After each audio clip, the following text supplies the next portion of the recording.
안녕하세요. 박나리 세무사입니다. 이번 시간엔 상가를 임대할 때 발생하는 세금에 대해서 살펴보겠습니다. 상가를 임대하는 부동산 임대업은 부가가치세 과세 사업인데요. 그래서 상가를 임대하는 경우 임대료의 10%를 부가가치세로 신고하고 납부해야 됩니다. 간혹 이 부가세를 납부해야 된다는 사실을 잊으시고 임대료 계약을 그냥 하시는 경우들도 있어요. 이럴 경우에는 부동산 임대료에 부가가치세가 포함된 것으로 보기 때문에 임대인 분께서 부가가치세를 다 납부를 해주셔야 합니다. 임대료에 대한 부가가치세 신고를 할 때는 임대료의 10%뿐만 아니라 간주 임대료에 대해서도 10%의 부가가치세를 납부를 해주셔야 되는데요. 간주 임대료는 보증금을 받으면 그 보증금을 갖고 있는 것만큼 이자 상당액의 이득을 누린 걸로 보고 해당 금액만큼 임대료를 받은 것으로 간주해서 매기는 세금입니다. 간주 임대료는 보증금 곱하기 일수 나누기 365일 곱하기 정기예금 이자율 1.2%를 해서 계산을 하고요. 여기에 10%를 부가가치세로 납부해야 됩니다. 부가가치세 신고는 상반기에 대해서는 7월 25일까지, 하반기에 대해서는 1월 25일까지 신고하고 납부하고 4월과 10월에 예정고지세액을 납부하게 됩니다. 예를 들어 상반기에 대해서 부가가치세를 7월 25일에 200만 원을 납부했어요. 그러면 10월 25일에 이때 냈던 부가세의 반인 100만 원이 고지가 됩니다. 그리고 하반기에 대한 부가가치세 신고를 할 때에 요때 요 100만 원을 차감을 해서 세금을 납부하게 됩니다.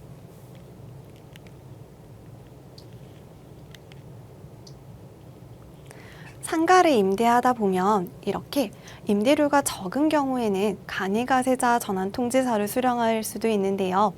간혹 이런 고지서를 받으시면 그냥 안내문이구나 이러고 버리시는 분들이 있어요. 그런데 이 안내문은 정말 꼭 주의를 해주셔야 돼요. 보시면 저번에 신고한 공급대가가 4,800만 원 미만이라서 일반 과세자에서 간이 과세자로 과세 유형이 전환될 거예요. 이렇게 통지서가 온 거예요. 일반 과세자는 부동산 임대에 대해서 10%의 부가가치세를 납부를 하지만 간이 과세자 같은 경우 약 4% 정도의 부가세를 납부를 합니다. 그래서 상가를 취득을 하고 10년 이내에 간이 과세자로 전환이 된다면 환급받았던 부가세의 일부를 다시 납부하셔야 돼요. 그래서 이런 거를 만약 막으셔서 난 일반 과세자가 계속 되고 싶어, 일반 과세자이고 싶어 하시면 간이 과세자 포기 신청서를 제출하시면 됩니다. 그래서 이러한 통지서를 받으시면 꼭 간이 과세자 포기 신청서를 제출해 주시면 됩니다. 상가를 임대하면서 소득이 발생했다면 소득세 신고도 해주셔야 되는데요. 종합소득세 신고는 1월 1일부터 12월 31일까지 발생한 소득에 대해서 5월 31일까지 신고하고 납부하게 됩니다. 종합소득세를 계산하는 방법은 이렇게 되는데요.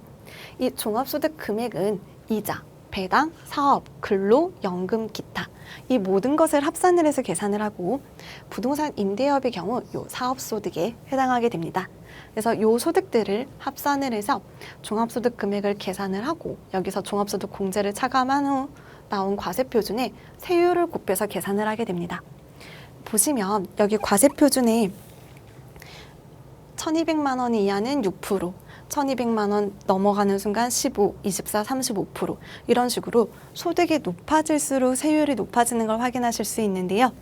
만약 3천만 원의 소득이 발생했다면 3천만 원 곱하기 15%의 세금을 계산하는 것이 아니라 1,200까지는 6%, 1,200에서 3천까지 1,800의 소득에 대해서 15%의 세율을 적용을 해서 세금을 계산하게 됩니다. 만약 근로소득 금액이 이미 5천만 원이 있으신 분이라면 지금 이 구간에 해당하시게 될 텐데요.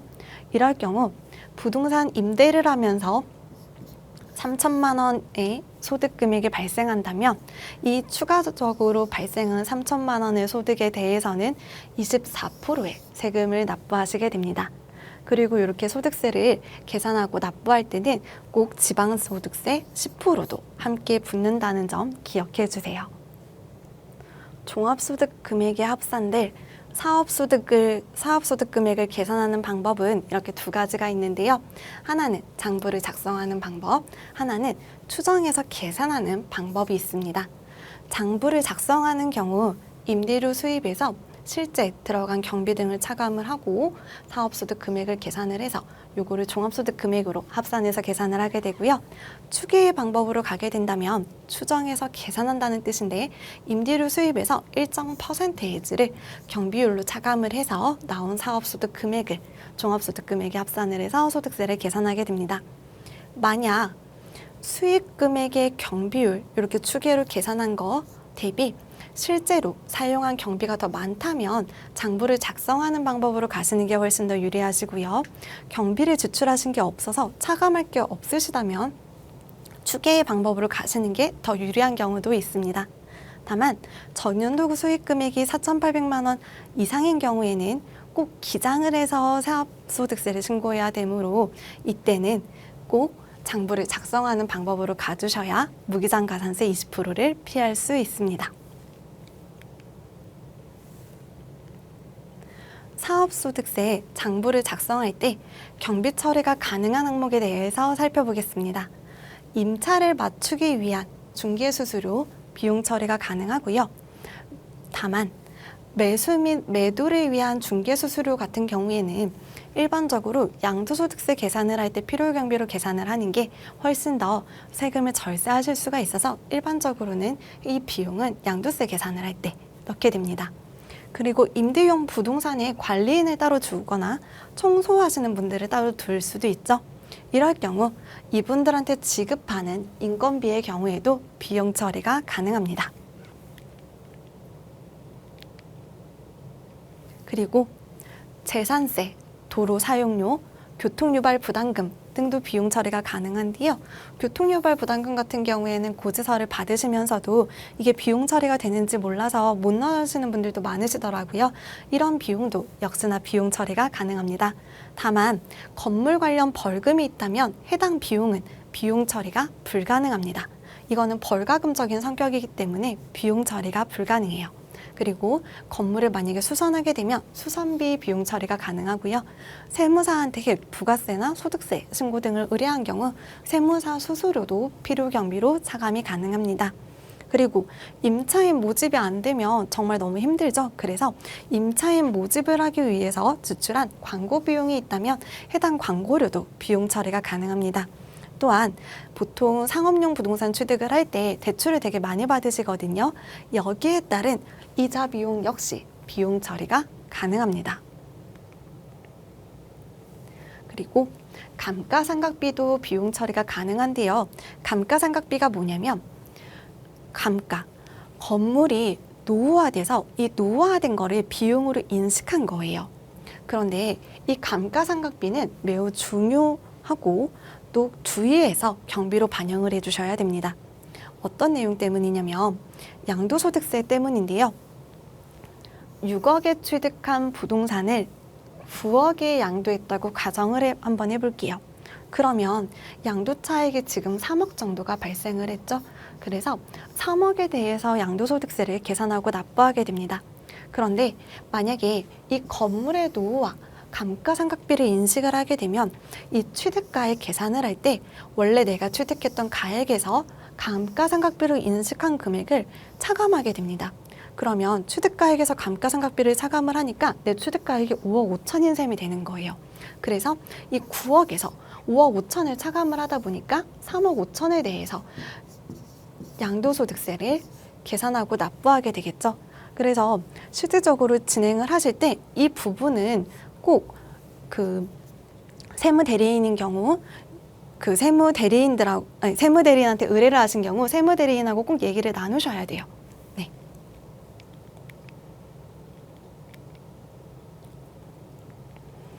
추정해서 계산하는 추계의 방법으로 가는 경우에 대해서 한번 살펴볼게요. 추계로 이제 신고를 하시게 되면 이 경비율 일정 퍼센테이지를 비용 처리하게 된다고 말씀을 드렸는데요. 이 경비율은 두 가지로 나누어집니다. 하나는 단순 경비율이고 하나는 기준 경비율인데요.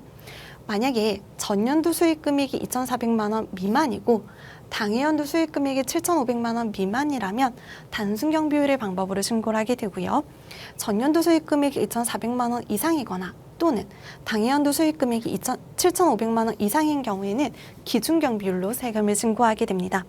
단순 경비율 같은 경우에는 저희가 이렇게 계산을 하게 되고요.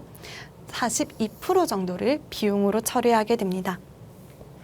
기준 경비율로 가시게 되는 경우 총 수익 금액의 한 17% 정도를 비용으로 처리하게 되고요.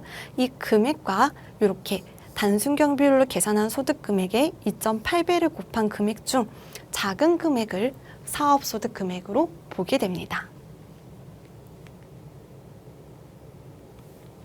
그리고 전년도 수익 금액이 7,500만 원 이상인 경우 이때는 복식부기 대상자에 해당이 되는데요. 복식부기 대상자 같은 경우 기준 경비율을 적용을 하게 되면 아까 18% 정도가 아닌 약 9%의 경비율을 적용을 하게 되고 단순 경비율 소득 금액도 계산을 할 때 3.4배를 곱해서 계산을 해야 합니다. 복식부기는 차변과 대변을 나눠서 조금 더 복잡하게 장부를 작성하는 방법을 이야기하는데요. 전년도 수익 금액이 7,500만 원 미만인 경우 간편장부 대상자라고 해서 그냥 쓴 비용, 금액, 이렇게 간단하게 장부를 작성을 하게 돼요. 그런데 간편장부 대상자들이 차변, 대변 이렇게 나눠서 조금 더 장부를 어렵게 복식부기로 장부를 작성을 하면 기장세액공제 20%도 받으실 수가 있습니다. 요거는 최대 100만 원까지 받으실 수 있어요. 그리고 코로나19로 인해서 경영 여건이 어려운 소상공인을 지원해주기 위해서 착한 임대인 세액 공제 제도가 있는데요. 이 요건은 먼저 보시면 임차인이 소상공인이어야 돼요.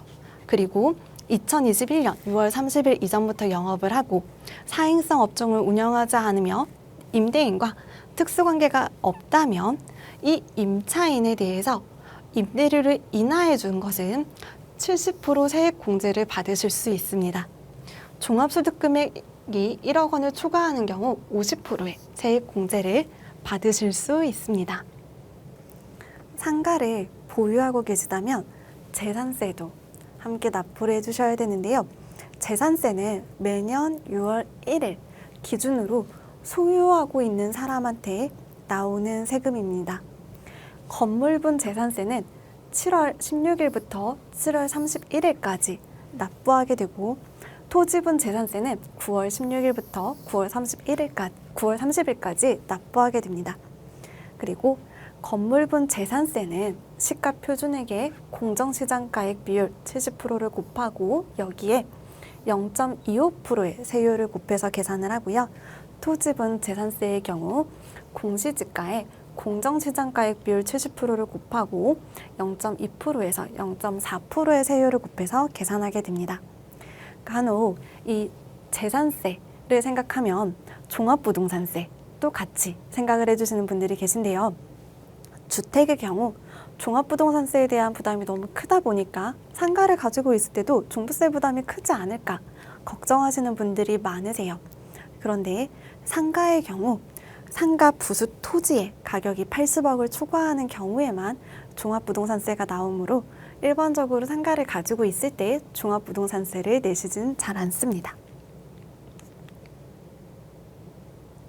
상가를 보유하게 되면 건강보험료에 대한 생각도 함께 해주셔야 되는데요. 건강보험료 가입자 유형은 크게 세 가지로 나눌 수 있어요. 직장가입자, 지역가입자, 피부양자 이렇게 세 가지로 나눌 수가 있는데요. 직장가입자는 말 그대로 회사에 소속이 되신 분들, 근로자분들 이분들 같은 경우에 소득의 7%를 건강보험료로 납부하게 됩니다. 이 건강보험료는 본인이 50%, 회사가 50% 이렇게 부담을 하게 되는데요. 만약 이 소득 외에 타소득 금액이 2천만 원을 초과하는 경우 그 2천만 원 초과하는 소득에 대해서는 건강보험료가 추가로 부과됩니다. 내가 부동산을 임대하면서 뭐 2,400만 원의 소득이 생겼다. 그러면 400만 원에 대해서는 건보료가 추가적으로 부과되는 것이죠. 그리고 건강보험료 지역가입자는 소득, 재산, 차량을 점수로 바꿔서 건보료를 책정을 하게 되는데요. 이때 이 재산에 상가가 들어가니까 건강보험료 부담이 더 늘어나게 되죠. 네.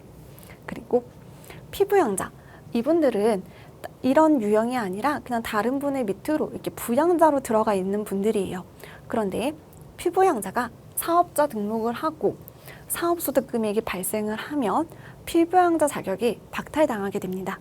그래서 이런 상가를 투자하실 때는 이런 건강보험료까지 함께 고려해서 투자해 주셔야 합니다. 네, 감사합니다.